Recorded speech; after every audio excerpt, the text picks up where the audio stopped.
What up, YouTube? Shout out to the men, the women, and even you sorry ass niggas. I want to welcome everybody to another edition of Knotty Talks. I am the Knotty One, aka the Black Mane with the Black Mane, and I'm back again. I had to let those last two videos run over, man. They weren't the best quality. One failed, had to upload it late, and then tried to do a everyday thing and upload the other one. I just had to let those two run. Whoever viewed them. Shout out to those who did. But today we right back into it, and we gonna get into the first topic right off the top. It's gonna be Thursday night football. Tonight we got the Bucks versus the Falcons. I mean, both teams are pretty even as far as like total yards that they're averaging. The Bucks are putting up 319 a game. The Falcons are 309. 223 passing by the Bucks, 96 rush. They do need to improve if you're gonna win. That rushing has to go up. The Falcons 206 passing yards, 102 rushing yards per game, but the Bucks are averaging more points, 24.3, and the Falcons are putting up 18.8 per game. Now, defense, they are still similar. They're still similar. It's like we're looking at mirror teams right now. It should make for a good team. Both teams are allowing over 330 total yards per game, 203 passing by the Bucks, only 191 by the Falcons, 131 rushing yards by the Bucks, but then almost 150 rushing yards per game the Falcons are allowing. That is crazy. They are getting run over. The Bucks aren't doing much better, but almost 150. Man, that's pretty wild right now. And the Bucks are only giving up 19 points, and the Falcons are giving up 21. So you guys let me know in the comments, who do you guys got winning tonight? I'll be honest, whoever does better stopping the run, because I think both teams are going to have success passing the ball. Whoever hits that 100-yard rushing first, I think will win this game. I think that will be the Bucks, because the Falcons, almost 150 a game. Man. That's like Dollar General toilet paper right there, folks. You're not stopping anything with that kind of rush defense. And with the way that the Bucks are passing, they might have a field day with the Falcons. We shall see. That's why they got to play the game. But you guys let me know down in the comments who you got, the Bucks or the Falcons tonight on Thursday Night Football. Now we're going to jump right on over to the NBA. And the couple topics that I have to talk about today for the NBA. I want to know, who do you guys have? Who are your top 5 starting lineups in the East and in the West? I wrote down a list, and I am going to go through them in order. Some might surprise you, some might not. But you guys let me know down in the comments, who are your top starting 5s in the East and who are your top starting 5s in the West? We had a lot of moves made. Some teams did nothing. Some teams made some major moves. But you guys let me know down in the comments, who is your top 5. For the East, we're going to start off in the East because I do think the East is a stronger conference this season. I do think it is a conference that has made some moves that has propelled it above the West. I think a lot of the teams in the East wanted to match the starting 5 of the Celtics that they have assembled. I do have the Celtics as the number 1 starting 5. Honestly, in the NBA with Holiday, Tatum, we got Holiday, D. White, Pauls, Jaylen Brown, Jason Tatum, Kristaps Porzingis.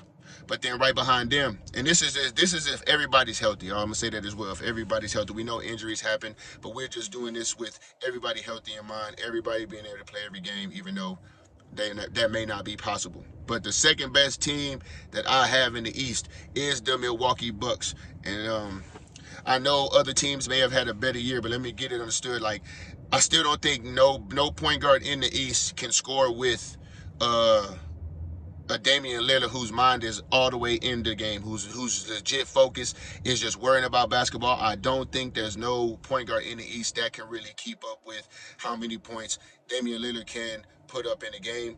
You still got Chris Middleton, who can also help stretch the floor. They added Taurean Prince from the Lakers, who is also a pretty good three-point shooter, who also helps stretch the floor for you-know-who, the Greek freak, who's going to be doing his thing if he remains healthy all season. You know he's coming back for a revenge tour. Damian Lillard feels like he has something to prove. I think, along with Brook Lopez at the starting 5, I think the Bucks will have the second best starting 5 in the Eastern Conference behind the Boston Celtics. But I do think on any given day, the Milwaukee Bucks can be a real problem for the Celtics, because Lillard can fill it up, and then they just really don't have nobody who can stop the Greek freak over there on Boston. I know Jaylen Brown plays good defense, but the Greek freak's getting that full head of steam. I don't see Tatum nor Jaylen Brown really getting in the way. And then if Lillard is on, Holiday's going to be in for a long night, long series, whatever type of atmosphere they are playing in. Number 3, I got the New York Knicks. Man, oh man, they made some major moves this offseason. They already had Jalen Brunson at the point guard. They added Miles Bridges, another good shooter. You got OG at the 3. You got Jason Hart, little man in a with a big man soul, and then they added Carl Sassy Towns. Even though call him whatever you want, make whatever jokes you want, Carl can fill it up offensively, and I think Minnesota, we will talk about them later, will miss really his presence offensively and defensively. But I do think the Knicks got the third best team. If Cat can really stay consistent throughout the season and playoffs, he will really be, like I said, a good help to a Jalen Brunson who was balling out of control last year. Now you got a Miles Bridges, a certified shooter, way better than the redhead. I can't remember his name, no offense, but Miles Bridges can definitely fill it up. And so at number 4, I got the Philadelphia 76ers. You know, Maxey had a great year last year. Oubre had a great regular season, fell off in the playoffs. They added Paul George. Caleb Martin's going to be in there in the mix. And then you got the Weeping Giant. Call him what you want, but the man fills it up. He fills up the box. He gets his numbers.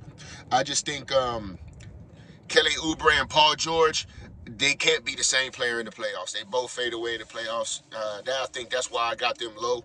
I just think the way Paul George and all them play in the playoffs, Maxey and Embiid will need help. They're going to get their numbers, but I just think if Paul George is going to have to show he's going to elevate his game. And at number 5, I got the Miami Heat. I thought about putting the Indiana Pacers, but man, they just don't play defense. And then with the way that and they only added Terry Rozier. Not them. The Pacers didn't really add nobody. The Heat picked up Terry Rozier. They got Hero, who can shoot, stretch the floor. They got Jimmy Butler. They got Jokovic. I don't remember his first name, Nikolai, I think that is. And then, bam. The Heat, they're going to preach that defense. They're going to be playing defense this year, in the way that the Eastern Conference loaded up some of these teams, defense is going to have to be a focal point, and the Pacers just don't care about that side of the basketball. So I do think they are not going to be in the top 5, but hey, I could be wrong. You guys let me know in the comments how you feel about my Eastern Conference picks. Like I said, I got Boston, Milwaukee, New York, Philly, Miami, and then honorable mention was the Pacers. They got other teams like the Cavs and everything, but I just don't see them really being top 5. They're going to make the playoffs. They're going to be one of the top 8, but I don't see them being a top 5. Shooting on over to the West, no surprise, I got the Nuggets. Jamal Murray. I don't know about this shooting guard Bron guy. I don't even know if he'll be starting. He was just on the ESPN depth chart. Michael Porter Jr., Aaron Gordon, and of course the Joker. We know what they do, people. They don't really need much talking about. I do think they're going to be looking for revenge if everybody is all healthy. We'll see, because I do think this Bron guy might be a liability, because there are some strong 2 guards in the West that will be coming for his neck, pause, and will be trying to expose that position on the court. At number 2, this one might shock everybody, but if everybody remains healthy on this team and they can get it together, I do think the New Orleans Pelicans will be a top 5 team. I actually got them at number 2. You got to remember, when it was just CJ, BI, and Zion, they was at number 2 in the West for quite some time, until people started going down with injuries. You add a DeJounte Murray, and they got a rookie big man, but I think those 4 people on the offensive side of the ball can make up for him offensively. They really just need him to hold his own against the other bigs, and we'll see how he does. But I do think if everybody remains healthy and they can get it together, the New Orleans Pelicans will be a force to reckon with this season. At number 3, I got OKC, SGA. I got them at number 3 because their 2 guard position is weak as well. They got Caruso, not a bad baller, but if he's gonna have to be guarding CJ McCollum and Anthony Edwards and stuff like that, I feel like he's going to get torched a good chunk in the Western Conference. But, hey, that's why they play the game. We will find out. But then they got Jalen Williams, Holmgren, who had a decent season last year, and then Hartenstein, another big body that they're going to have on the floor. They're going to do well. I don't think they're going to shock everybody and be number 1 in the West like they were last year. I think people got an idea of how to beat them when they seen them lose in the playoffs. I think they will have success, just not as much as success as they have last season, and I don't think Caruso makes them any much better. At number 4, I got Minnesota. You're like, dang, Minnesota at number 4, Dave? Yeah, unfortunately, yeah. They still got Conley, they still got AE, they still got McDaniels, and they still got Play Yogurt Gobert. But I don't think Julius Randle makes them better than when they had Karl Anthony Towns. And to be honest, because they're going to start Randle over Naz Reid, who Naz Reid is a better shooter, will stretch the floor, give Anthony Edwards more room to work with. Randle does need to bang in the paint, and Rudy Gobert can't stretch the floor. So I feel like it's gonna be combined. It's just gonna be too much in the paint for Anthony Edwards to really do his thing, and that's gonna make him rely on more jumpers as opposed to attacking the paint, trying to get dunks. I do think Minnesota should start Naz Reid and have Randle let him do his thing with the second unit, banging with his body down low. Pause and let him have his way with the second unit so Anthony Edwards can have the spaced out court, because Gobert is going to be clogging up that paint. You don't need Randle down there clogging it up as well. And then at number 5, I got the Memphis Grizzlies. I think they're going to be enthusiastic to play this season, having Ja back for a full season. I hope Ja keeps the guns out of his videos and only focuses on the basketball. Man, if you need to shoot something, they got Call of Duty, man. They got X-Defiant. They got Fortnite. They got a plethora of games for you to satisfy your thug life itch. Please put the real life guns down, pick the video game up, and satisfy your itch that way. Pause. But I do think the Grizzlies will be rejuvenated, having Ja Morant back. They got Ja Morant, Marcus Smart, Bane, Jaren Jackson, who's a great defender for the paint, and then they got a guy named Eddie. I don't really know too much about him, but that first core 4 guys, I feel like can get the job done. And since the Lakers didn't really get no better, I don't feel like the Mavericks got better. You got rid of Derrick Jones Jr. Yes, you got Klay Thompson, but now you have your first 3 guys. Nobody can play no defense. I feel like they're going to be giving up so many points on the perimeter. Man, you got to think, if Derrick Jones Jr., if he's not hitting jumpers, at least he's still athletic. He can go get an alley-oop. He can get offensive rebounds. If Klay's missing, he can't guard nobody. He's just going to be on the court. And that's why I don't have the Dallas Mavericks in the top 5. The Lakers didn't make no moves. If Hachimura is your 3rd best player, I'm sorry, you're not a top 5 team, in my opinion. I feel like, man, Reeves should be the starting point guard. They should have tried to move D'Angelo Russell or something, or let Bronny start. Man, just let Bronny start. I feel like D'Angelo Russell isn't going to be that much more of a success. But those are my teams for the West. Like I said, in the East, I got Boston, Milwaukee, New York, Philly, Miami. In the West, I got Denver, New Orleans, OKC, Minnesota, and the Grizzlies. You guys let me know down in the comments. Dave, those are some pretty good teams. Dave, you are tripping. You guys let me know, what is your starting 5s for the East and the West at the start of this season? And if we know things will change. We know trades will go on. But it's at how they are orchestrated right now. Who do you guys have as the top teams in each conference? And then the last topic of the day. There's a lot of players getting up in age. We know Father Times affects everybody except LeBron for whatever reason. LeBron, when you retire, my boy, you need to make a fitness nutrition book. It will probably get you another $1 billion, because the way you had your longevity, you should sell it.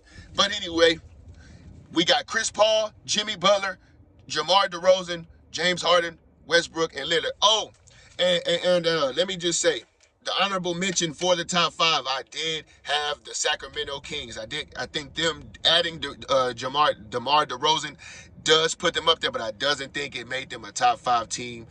But it does put them pretty close. I do think they will make a pretty good run this season. But back to what I was saying, Chris Paul, Jimmy Butler, DeRozan, James Harden, Westbrook, Lillard. None of these players have rings. Who do you think has the best chance to win one this season? And who do you think will not? Who you think has the best one to win one before they retire? If I had to go with one this season, man, I would have to go with Lillard. He is in the most control on his team. I know Harden, but I don't think the Clippers would make that much of a run. Like I said, I don't think the Kings will come out of the West. I don't think the Heat are going to come out of the East. Chris Paul is still with a young Wemby. If they get another good player to pair with Wemby that Chris Paul can facilitate too, and if Chris Paul can last about 2 or 3 more years, he might have a ring on his hands. If they can get another certified scorer on the wing to go with Vasil. You got Chris Paul, Vasil. I know they got Harrison Barnes right now, but if you can get somebody a little bit better right there, and Wemby catapults into the animal he's gonna become, hey, the Spurs might be a force to reckon with in the next couple years. But right now, I think the player In the East, I think it would be Leonard. And in the West, because he's with the Nuggets, it's going to be Westbrook. But I think Leonard has the best chance to win this season. I did have them number 2 coming out of the West. And you never know, man. If he balls out this season, him and Giannis get on the same page, would be one scary team. That is a guard that is pretty much unstoppable. And we know people in the East, how they feel about the Greek. He just runs amok over there. But you guys let me know. Who has the best chance to win one out of Chris Paul, Jimmy Butler, DeRozan, Harden, Westbrook, and Leonard? You guys let me know down in the comments who are your top starting 5s for the East, who are your top starting 5 for the West. Give me 5 teams. You guys let me know down in the comments. I am the Knotty One. This concludes Knotty Talks. Once again, I am the black man with the black mane, and until we meet again, I'm out.